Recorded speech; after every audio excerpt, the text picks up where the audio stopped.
found the one, you should never give her up. I think it's the way life changes when in love, yeah. I surround my soul with the positivity. That's why I don't worry about the things that I don't see, yeah. These days I don't worry about much. I think we should have some more fun.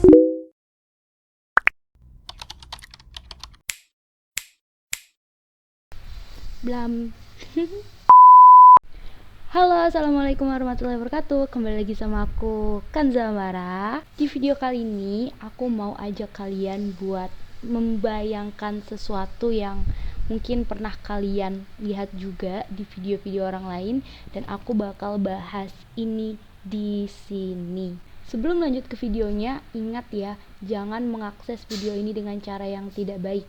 Maksudnya yaitu get long wifi tetangga atau minta tethering sama orang tua tapi nggak izin dulu.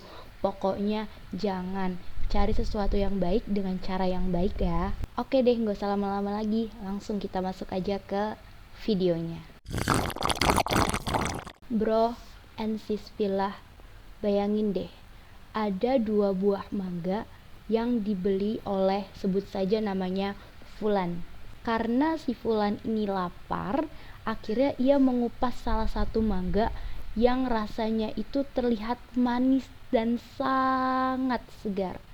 Tapi yang satu mangganya dia sisakan, niatnya sih untuk besok harinya. Nah, perkiraannya si Fulan nih, mangga yang satu ini rasanya agak masam dan tidak semanis mangga yang pertama. Setelah dikupas, ternyata si Fulan kedatangan tamu. Alhasil dia nggak jadi dong untuk menyantap si mangga yang sangat manis itu. Karena tamu yang datang itu sangat lama, otomatis mangga tadi yang sudah terkupas itu dibiarkan berjam-jam tanpa ditaruh di kulkas ataupun di tempat yang memungkinkan. Setelah si tamunya itu pulang, barulah si Fulan sadar kalau mangga yang dia kupas itu ternyata belum dimakan. Nah, coba deh kita bayangin, kira-kira nih kalau kita jadi si Fulan, kita bakal milih mangga yang udah dikupas dan sudah lama di suhu ruangan, atau kita pilih aja tuh mangga yang rasanya agak masam tapi masih tertutup. Ya nggak apa-apa sih agak asam dikit, kan nanti bisa kita taburin pakai gula, iya nggak? Nah teman-teman, seperti itulah kurang lebih gambaran daripada orang yang membuka auratnya dan juga orang yang berhijab. Allah sih membiarkan saja mereka untuk melepaskan hijabnya, walaupun sudah ada dalil yang menyuruh kita untuk menutup aurat kita, termasuk sampai menutupi dada. Dalil yang pertama itu terdapat pada Quran Surah Al-Ahzab ayat 59 yang memerintahkan wanita muslimah untuk menutup tubuhnya agar apa? Agar tidak diganggu dan mudah dikenali. Selanjutnya ada juga Quran Surah Al-A'raf ayat 26. Dalam ayat ini juga sudah dijelaskan bahwa perintah menutup aurat sudah ada sejak zaman Nabi Adam. Kalau sudah seperti itu, maka menutup aurat merupakan fitrahnya bagi manusia. Selanjutnya ada juga Quran Surah An-Nur ayat 31 yang mana wanita di sini diperintahkan untuk menjaga pandangannya dan juga kemaluannya. Wanita hanya boleh menampakkan perhiasan yang ada pada dirinya itu hanya kepada mahramnya saja, atau lebih tepatnya adalah calon suaminya nanti. Kak Kanza, aku walaupun baju ketat gini juga udah nutup aurat tahu. Nah, salah satu syarat bagi muslimah menutup aurat itu adalah menggunakan pakaian yang longgar yang tidak membentuk lekuk tubuh. Kalian tahu nggak? Lewat hadis yang bersumber dari Abu Hurairah radhiyallahu an, Rasulullah Shallallahu alaihi wasallam bersabda, di antara yang termasuk ahli neraka ialah wanita-wanita yang berpakaian tapi telanjang, yang berjalan dengan lenggak-lenggok untuk merayu dan untuk dikagumi. Mereka ini tidak akan masuk surga dan tidak akan mencium baunya.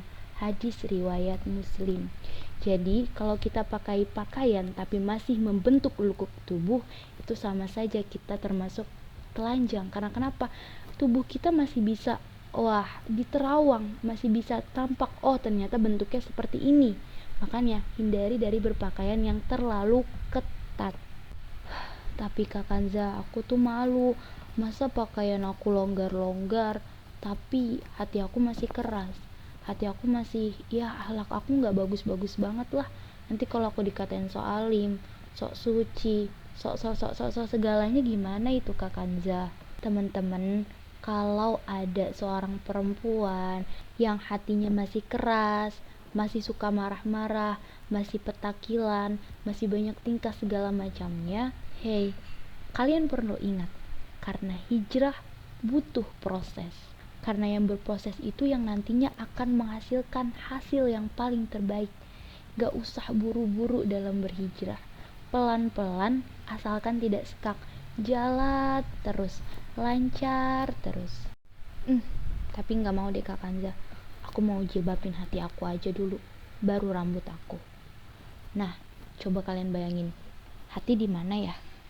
Hati itu kalau secara ilmiah ada yang bilang di bawah sini, tapi ada juga kalau anak muda zaman sekarang mah bilangnya di sini. Coba kalau hatinya dulu yang ditutupin, kira-kira rambutnya ketutupan nggak? Enggak kan? Tapi kalau kalian jilbabin rambut kalian, tutupin tubuh kalian, otomatis hati kalian juga akan tertutup. Orang yang hijrahnya betul-betul, berhijabnya betul-betul karena Allah, ia gak akan sedikit pun mendengarkan komentar-komentar orang yang tidak baik, kecuali hanya dia ambil untuk motivasi dirinya untuk berubah menjadi lebih baik. Teman-teman semua, hijab memang tidak menjadikan kamu viral di dunia, tapi hijab menjadikan kamu viral di akhirat. Karena kenapa? Karena bidadari surga itu memuji kamu.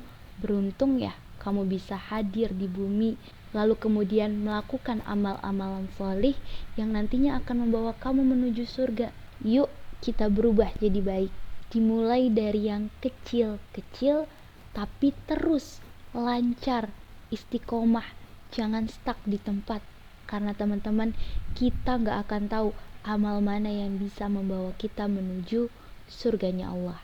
Mungkin memang kita ini bukan manusia yang suci, kita ini masih banyak dosa, masih penuh khilaf, masih, ya Allah, apa sih yang bakal bisa kita bawa ke surga nanti? Pahala sama dosa aja tuh kayak naik turun. Kadang juga sholat masih ada yang bolong, kadang juga sama orang tua masih suka ngebantah, kadang juga ada yang puasa masih buka diam-diam. Aku bikin video di sini bukan berarti aku sudah sempurna, tidak. Karena kenapa? Aku juga punya banyak kekurangan, aku juga punya banyak kesalahan yang bahkan mungkin Allah selalu tutupi aib-aib aku, yang kalau kita sadari Allah tuh baik banget. Separah apapun dosa kita, semaksiat-maksiatnya kita, Allah gak pernah sama sekali ada niatan untuk membuka aib kita, kecuali kalau kita yang membuka aib kita itu sendiri. Jadi teman-teman, yuk kita benar-benar berusaha untuk menjadi baik apapun amalan yang kita lakukan. Oke? Mungkin itu saja yang baru bisa Kanza sampaikan. Kurang lebihnya Kanza pribadi mohon maaf yang sebesar-besarnya.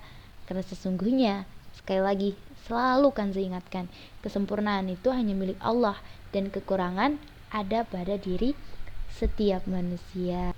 Oh iya, kalau kalian suka sama video ini dan mungkin mau menyadarkan teman-teman kalian yang belum berhijab, biar sama-sama kita belajar berhijab, yuk langsung aja di-share videonya. Jangan lupa untuk like juga, subscribe sih kalau bisa. Oke, sampai bertemu di video selanjutnya. Bye bye. Wassalamualaikum warahmatullahi wabarakatuh. Blam.